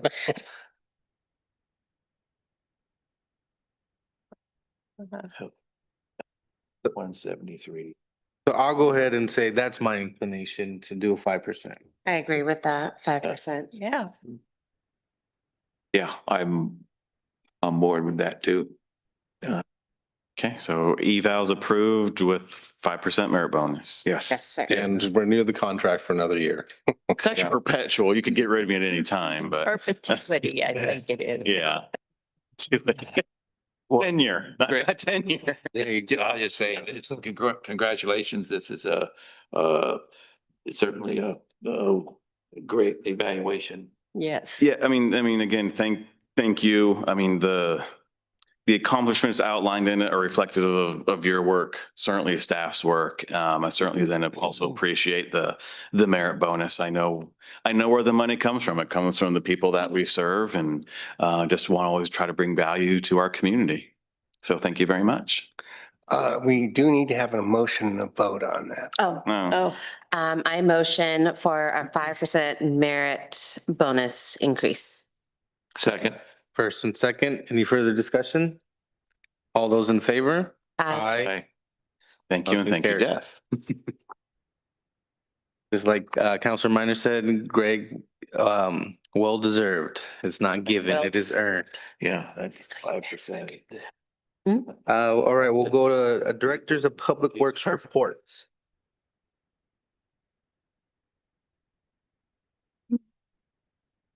All right, thank you again, Mayor, councilors. Here's the updates. So for last month, we had, here's some updates. Our community garden, I actually got a picture from today. It is flourishing and beautiful and doing wonderful. It is great to watch. We did, Pacific Sports Turf came out and completed their spring field restoration. So thatching and, seeding and sand and all of that. Levitt was out. They actually were out on Walnut checking out a storm line. Saw that there's some damage on a storm line over there that we're looking into and investigating. The flower baskets were installed on Halsey and Wood Village Boulevard. Those are already getting big and beautiful. Unfortunately, I don't have any pictures for the National Public Works lunch, but that was a big success for last month. And then since we're coming up to the end of the fiscal year, I figure I just throw in some things that we're finishing up before Monday. So the restroom project is hopefully closing this week. Yeah, hopefully. So a lot of work will commence tomorrow, and that we then hope to schedule final inspection Thursday, have the fencing removed, final cleaning, and open Friday. That's the goal. A lot of pieces that need to move. harmoniously together, but we're optimistic. Okay, We're in got the final nod from Becky. stretches. And Becky is very excited. We The- got the good person back on the project, so it's moving. tie it up in a good bow for the And if year. anyone's wondering about the clear glass over the doors, that's part of the work tomorrow, is to install some privacy frosting on those. Yeah, apparently laminated security glass is not the same as privacy glass. But we caught it and we fixed it. It could be an attraction. An OnlyFans account, help pay for fire. Whoa. Put our name right on a map. Always learning. So we have the RFB crosswalk that is finishing up on Wood Village Boulevard as well. Monday, we're told it'll be done Monday. Thank you. Deadline. The sunrise picture is actually from today as well too. So they're getting close on that. And then the CDBG project was also completed, which was the tables, grills. Well, actually, we just on Friday received 6 more trash receptacles. So those we put in locates today. Those will all get installed before the 4th of July. So we'll have more places to put some litter. So hopefully that helps out for the holidays as well.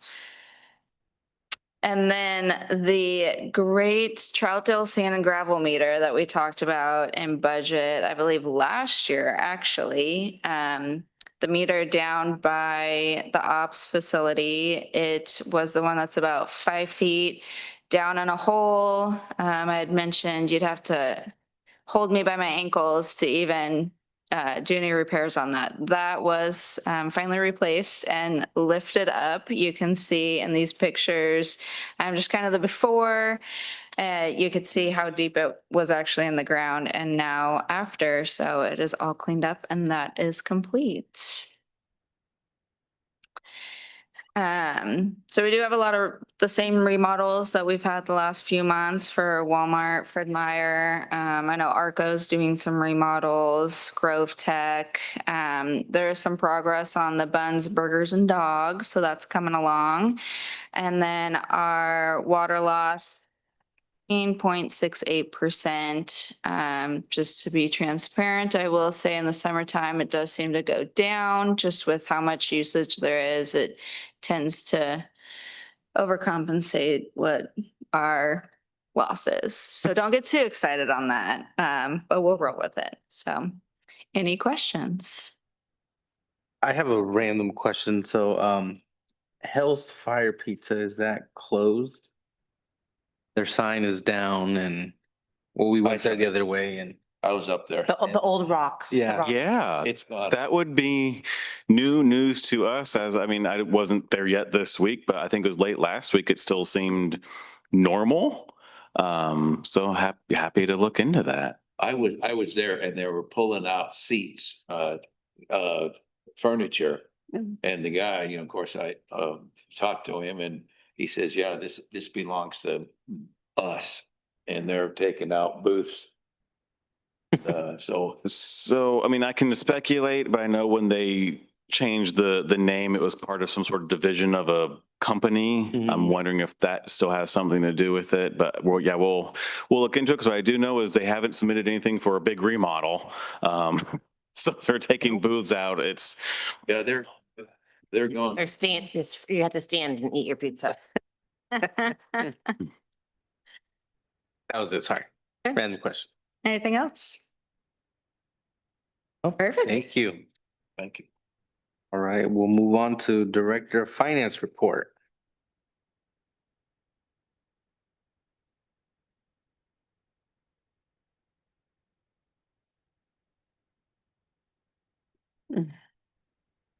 Mayor, council, no fancy pictures tonight, no visual aids. Wrapping up the end of the fiscal year, everything, we issued another warning that everything that needs to be spent, we actually have to receive the goods by next Monday. Otherwise, they're spending money for next year. We had our auditors come the first week of June and do all their field work. They pulled permits, invoices, I-9s, did a lot of checks. Everything went really smoothly. We have in our exit memo with that, our exit conference with them next week. There's not anything that is an unknown issue that we haven't seen before. So they'll be back in, I think, the first week of October to wrap up their audit. So that consumed a lot of staff time. And then we're working on reviewing and dotting the i's and crossing the t's for the budget document, the adopted budget document, to get that posted online and submitted to TSTC and the assessor. So that's what's been going on in finance. End of the year, the report's in there. We've already hit our revenue goal for the year. So anything that comes in extra, anything that comes in this month is going to be gravy on top of that. So, and that's intended. We try and budget a little bit lower on the revenue side, so we don't end up in a hole. So that's all I have for your consideration, but I'm available to take any questions or comments that you might have. Questions, comments? Good job. We still got money. Because, yeah, you just, Yeah, you know- let's going here. Steph, what do we usually get at this time of the year in terms of revenue? What shows up or? There's usually one big business income tax. The last two payments are pretty big, so I think we'll actually do pretty well on that. We actually are, this was, Greg and I were talking about this. There's been a lot of hotels that have closed down in Gresham to be repurposed into affordable housing or temporary housing. So we're going to have the biggest motel tax year I think we've ever had. Well, and there was also a presentation at Metro last week about kind of, it was core to Portland tourism, I think down 20% from, not from COVID, but from prior to COVID. And that had been projected essentially bounce back to pre-COVID levels this year. They're not projecting that now till at least 2030. So they're just not seeing whether it's conferences, conventions, or just hotel bookings are at all-time low. And yet the hotels out here are doing the best business they've ever done. So not going to complain about that. And continuing to monitor things in the legislature that might impact our ability to our financial flexibility. There is a bill that's going forward that might offer some more flexibility in how transient lodging tax funds are used, but that will primarily impact communities on the coast that are more heavily reliant on tourism than we are. And so far, nothing crazy has come up that's, at least in the finance world. There's plenty of other craziness going on with the legislature, but we're trying to monitor and stay on top of and respond to any requests. So. The questions, comments? Nope. Thank you, Seth. All right. Thank you, Seth. Thank you. On the city manager report. Thank you again, Mayor and Council. Just picking up on the legislative pieces there. So the session does end in 5 days. So the 29th, which is Sunday. They will work the weekend, as we've seen in the past, because you think, oh, you kind of know how it's going to end, and then bam, last minute changes and weirdness. And we're already, I think, seeing some of that, especially with the transportation package. A lot of, let's call it movement. Not going to judge the movement. That is something where I'll call it the city has been silent on, haven't supported it, haven't opposed it, because it is quite a monster of a bill and financial package that, yeah, there's some benefit there, but there's a huge cost with that. And I think that's best left to those decision makers and to weighing in on it. But that's, I think, the big one in flux right now. We have provided positive testimony for a number of bills, recreational immunity, which did pass. So we've got that back as we knew and structured it was. But in terms of other like budget asks and budget bills, there's still unknowns with that. But something we still tracking those last days, because that's when weird things really happen really fast. I don't know if you read the news. I don't even know the bill number or what it was supposed to do, but the governor tacked on an additional provision to essentially and preschool for It all was in preschool for Multnomah all. County. Mhm. Basically saying the state has all the rights to education and funding, especially in counties over 700,000 in population, which is only one county. So, yeah, there's some, again, end of session weirdness. So we're still monitoring that. It's an interesting battle right there. I forgot to mention in my update, we were working on a bill for some property tax tweaks. Mhm.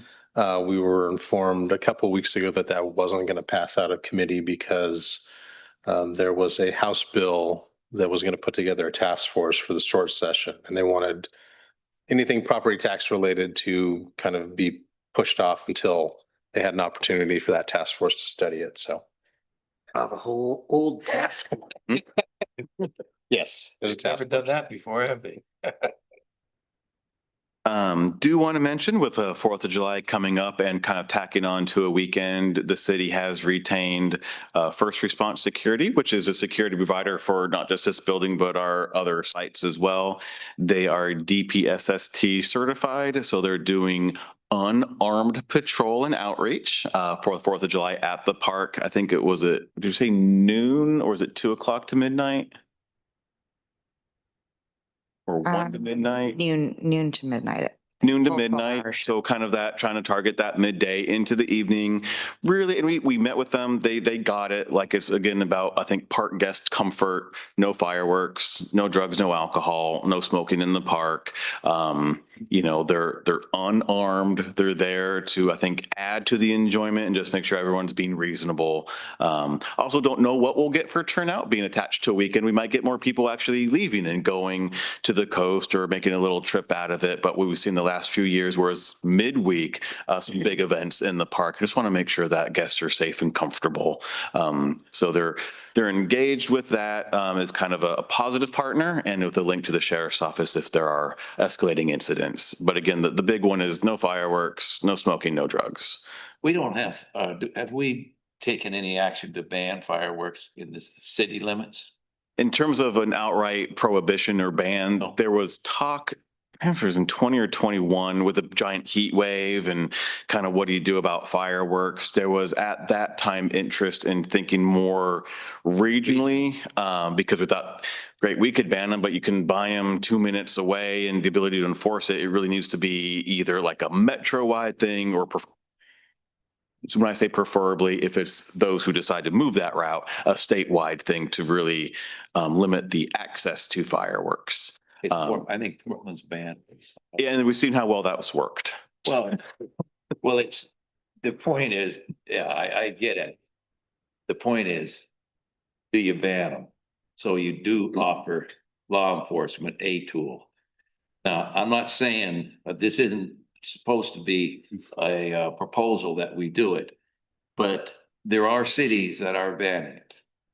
And I don't know what Troutdale is doing. I don't know what Fairview is doing. They don't but- ban them. Fairview did add a Fairview provision does. that if like recommended by the fire marshal or for weather, the fireworks, they explicitly said they can be banned. As we Have get they, I anybody? think it's dependent on, what is it called? The county's, red flag. like, yeah. Yeah, Yeah. yeah.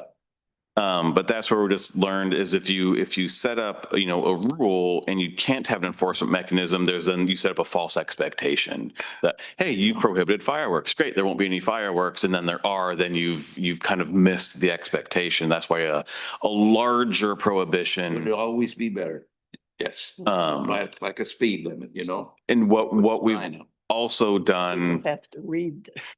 because the newsletter is going to come out after the 4th, we're really pushing on our social media and website area activities that people could go to that both, you know, offer full family enjoyment, but also maybe some fireworks shows or something. So someone could go somewhere else to enjoy fireworks or that kind of merriment if that's their thing without having to maybe buy illegal fireworks or even to spend the money to just buy Oregon legal fireworks here. And so we've just been kind of promoting regional activities that do not mind people from outside the community to join, because there are some that used to be very broad that want to be more insular. So we're sensitive to that, but certainly a lot of activities that we're promoting, but also trying to work with the, you know, in our park to make sure the guest comfort and safety is protected during the 4th weekend.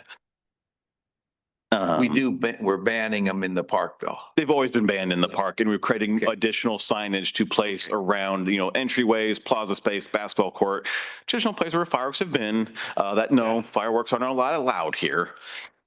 Just like, again, the drugs, alcohol, smoking, that's already not allowed. We're just doing additional signage for that because we might get new guests here. Trying to be proactive.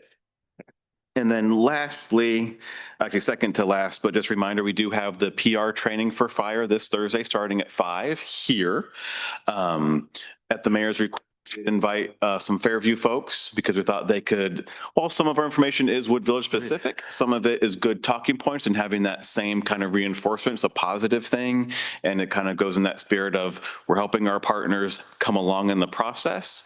And so with what to expect for Thursday is Praxis has developed a presentation that can be given, but also highlights a lot of the main talking points. We've developed a one pager, it's a two-sided, and we'll go over the talking points of that and a trifold. And so whether you have 15 minutes with someone, you can have a good conversation with them. Minutes, or that 10 to 15 second, you're just kind of in passing, you can give relevant information. So that will be the main meat of the meeting and presentation work on Thursday.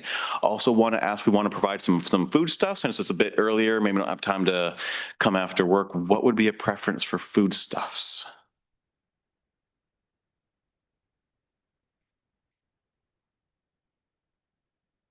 Didn't know if you were tired of one thing or another, or a preference. Well, I probably, myself, I don't eat too much, those, but, I don't know. What do you got? Troutdale is invited too, aren't they? We didn't, because Troutdale's working its own way with Okay. Praxis and kind of has, there will be similar talking points, but they're kind of going on a, kind of a different public safety route. Yeah. It's not this Thursday. It's this Thursday. This Thursday. There's Thursday, 5:00. So far, it sounds like only the Fairview City Manager and Mayor will be in attendance. So not a lot from Fairview, but we did invite them. It'll be nice if Fairview gets some count. I think they'll try. So no preference on foodstuffs, just Make it easy. make it easy. We can do that. Be light for me. Yeah. Just. We'll send Greg to the dollar store with $20.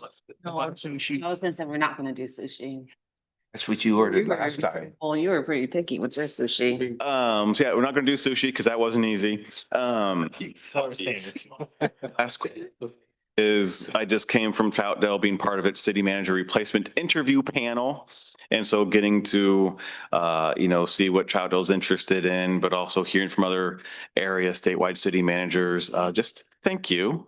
Thank you for being Wood Village. Thank you for your guidance and leadership. Thanks to the team. When you step into those situations, even as a panelist, you recognize and understand, grass is green where you live. So just very happy and just, happy to help them and provide, professional thoughts and opinions on candidates. I think they've got a couple that could work for them. So we'll see. So today was interviews, tomorrow's all day with council, then they'll deliberate and decide on Thursday. So end of the week, we should know maybe where they landed. But they definitely have some good candidates to select that can help move them. And I think, again, our collective regional work, but I'm happy to be here. We're happy to have you. I think I saw the finalists, didn't I? In the out. There's about 4. Yeah. And what was remarkable is all of them were from substantially smaller communities than Troutdale. Cause you had Donald, King City. King City, Irrigon, and Sheridan. So again, not judging a community based on its size was just kind of interesting. That was the finalists selected. So Thought there would be a, step up if you want to keep growing. correct. With a large, larger and larger and larger. So that's all I have. Other questions? Again, hopefully restrooms this Friday. Yes, we are thinking on that. So, yeah, next week. If they're not done this Friday, Greg, you may have to start calling me errata restrooms. What'd you say, Jeff? Is there a city attorney report? Well, Greg stole my thunder. I was going to talk about the closing of the session. So far, no horrifically bad bills, but though you never can know because as Greg mentioned, the last week is when the shenanigans start. So we'll probably find out being about a month after Sine Die, the list of bills and the statutes that get changed. And so I always look, they always tinker with the public records law and the open meetings law and the public contracting code. So uh, I may have a more detailed report next month, but it depends on when they publish the Oregon laws. Any counselor comments? I did have one more quick thing, and it is quick. Just if there's an interest, because there's an open council position, we've advertised it in the newsletter and whatnot, and don't plan to bring it back to you for candidates until September time. But would you like to just review that process, double check all the questions that you're meeting in July, which would be, because we're not meeting the first meeting in July, we're only meeting the second meeting in July. Is that something you'd like to have on the agenda? I think it would be good as a refresher. And then, from there, provide any comments, edits, or, change the process. But I think it would be good since it's been a while. Always good to review. Just wanted to double check that. So thank you.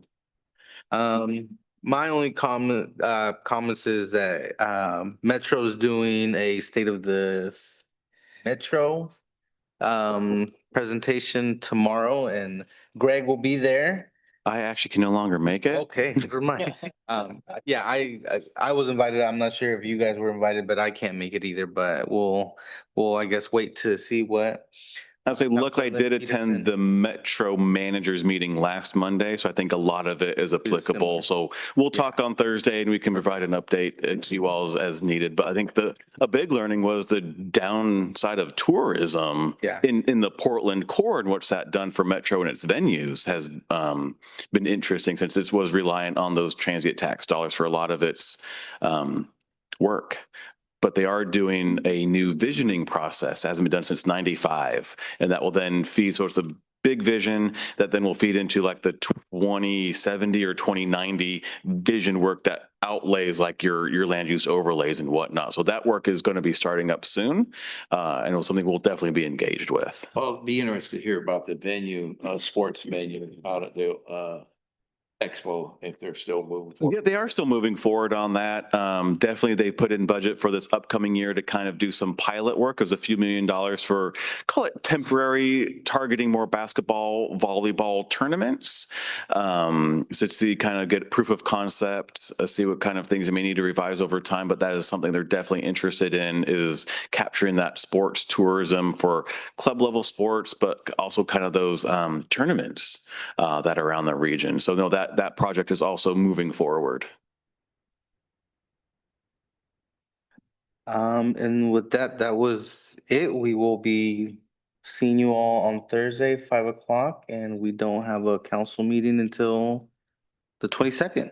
Now, what we may try to target a 3 cities meeting for the fire report before the 22nd. But yes, your next council meeting will not be until July 22nd.